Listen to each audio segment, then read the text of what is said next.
I became a mother today at 4:16 in the afternoon on September 22nd, 2001. But let me take you back to how it all started. It's 8:30 on Friday night, and I bend down to pick up my dog's food bowl, and my water breaks. And I think, did I spill something? And I'm looking around, and I realize it's me. 10 weeks of training by the Bradley School of Natural Childbirth teaches me to stay calm, look at the checklist, take my temperature, check. Time my contractions, check. 10 minutes between contractions and counting. Take a shower and rest, check. This is the most exciting time of my life. I'm about to step into the world of unknown truths with a new soul to meet me on the other side. And I think this will be over by maybe 3 in the morning? Okay, fast forward 3 in the morning. I'm at home, I can't sleep, I'm walking the floor, I'm waking up Steve at every half-hour interval with an update. Steve, the contractions are coming every 3 to 5 minutes now. I've tried sleeping on the floor, I can't get comfortable, I tried watching TV, there's nothing on, I'm irritated and I'm uncomfortable, and this is starting to hurt, and I want to go to the hospital. He's like, the voice of assurance, no, Renee. You know the Bradley method says to stay in the comforts of your home as long as you can. Read the book, remember? You aren't showing the signs of needing to go to the hospital yet. Then I go, but the sooner I get there, the sooner the baby comes out. And he's like, no, Renee, it doesn't work that way. Your contractions are still inconsistent. You don't look ready to go yet. Okay, here comes one now, Steve. My stomach is getting so hard, and I'm having pain in my back, and I want to go to the hospital, and I want to go now. Renee, the Bradley method suggests waiting until you look really serious before we go to the hospital. Fuck the Bradley method! Take me to the hospital! He says, okay, you sound ready. I'll get the bags. Okay. So I have never in my 30 years had such a horrible car ride. The car was horrible. Every light we get to turns red. And I'm certain that the road has more holes in it than it ever did before. I can't stand the car. I can't stand to be moving at all during my contractions. Steve, just stop. Slow down. Stop. Don't move. Here comes another one. I can see the light is green, but don't move yet. Okay, I'm fine. Go ahead. God, this is the longest car ride to the hospital I've ever had. I can't believe it's taking so long. Cut to.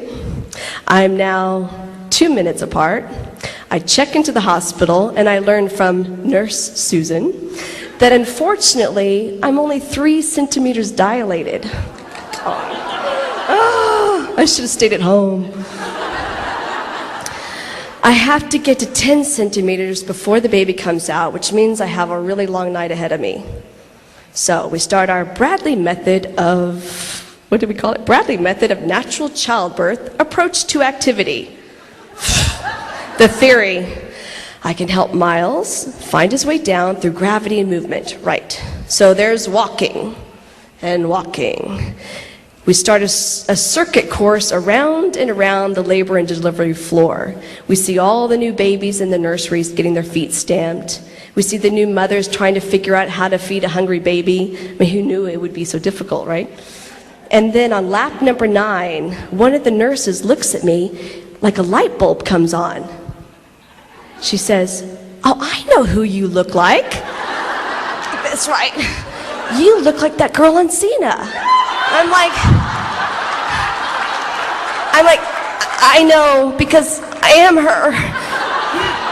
She's like, oh no, you're kidding. I'm like, no, I'm serious. Oh, I didn't recognize you. I'm like, oh man. I said, yeah, go figure. No pun. And she said, no, I really love that show. I'm going to go tell the girls. I'm like, no, please don't. You know. So I decided to go into my room and take a really long hot shower. Tonight is going to be about what I am right now, about a woman who's giving birth to a new baby. And the shower feels so good. My contractions are getting more difficult to breathe through. I throw up. I start crying through the more painful ones. But I tell myself, women have been doing this for thousands and thousands of years. I am becoming part of this eternal web made up of something that's far greater than me. Our bodies are made for this. And my body is screaming back, "Give me the drugs!" Ah! I imagine my body opening to let Miles just come out. I can feel my muscles hardening from under my breasts, moving in a wave down to my pelvis and pushing, pushing, pushing. And I can feel these sharp pains as my pelvic muscles try to pull apart and allow room for him to come out. And I am in awe at how precise and miracle the human body can be. I feel grateful to be a woman. It's 10 a.m. now. And I'm 7 centimeters dilated. I still have a long way to go. The contractions are getting so hard. And I can hear Nurse Susan talking to the other nurses about our trip to New Zealand. I'm like, "Steve, just shut the door. I can't take any more." I had this intense need for complete silence and concentration. I sit in the rocking chair in my room and I try moving back and forth to help encourage Miles to turn into the right position, which he doesn't. I feel a need to leave my body of this pain. And I find myself traveling to Egypt in search of these old wooden doors. And I see myself walking through the markets and the alleyways looking for doors of any kind. And when I find one, I wait for the man guarding it to acknowledge me, and then I move forward. And every door takes me on a journey through more hallways, filled with more hieroglyphics I don't understand, through more streets, bustling with activities, only to find more doors to enter to. I feel thrilled to be finding these treasures and so thankful that these people are sharing them with me.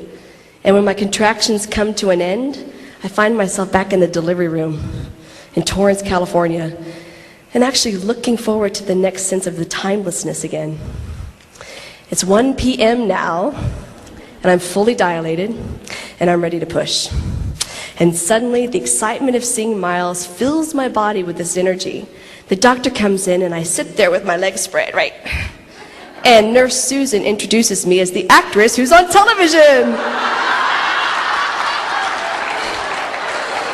Right. And she's like, "Oh, I didn't recognize you." Oh, I cannot believe this. Well, it's not surprising, really, you know. Once the formalities are over, I start to push, and I push, and I push for 3 hours. And very little is happening, and I'm feeling tired, and I'm very afraid that something's going wrong. And I start imagining what it would be like if I can't get Miles out. I mean, what if he has to live the rest of his life in there? And I start pushing longer and harder, and I feel like my body's going to rip open. And nearing the end of the 3 hours, Nurse Susan says, "Push like you have never pushed before. Don't hold back." I'm like, okay, here goes. And I can hear this young nurse as I'm concentrating. She's just out on the new shift. And I can hear her talking about Xena. Oh, it's exciting. And she bounds in with all this energy. And there I am in all my glory, with my legs spread, trying to have the biggest, whatever you want to call it, I have ever had. And she goes right back out the door. And I thought, I expect she'll never watch the show the same way again. And then, finally, it's out. It happens, and the little boy is out with a cry, and I'm so relieved. I'm so relieved that we both survived this. And there weren't any tears of joy. I'm just too exhausted and too, I didn't write this, but just dumbfounded. It's only later now. It's an hour into his life. My mom's gone home to sleep. She and Steve have been up for a couple days now. And I slow down to look at this little boy. I see Miles William Muir. I see his tiny little hands, and I count his 10 fingers. And I see his huge feet and his 10 fat toes. And I measure his little foot with my own thumb. I hear his voice asking for food and for his mother's warmth. And I see my son, this beautiful spirit, here at last. I'm a mother now. And my heart has opened to hold a love that's greater than my own existence. Welcome to the world, Miles William Muir. That was my little...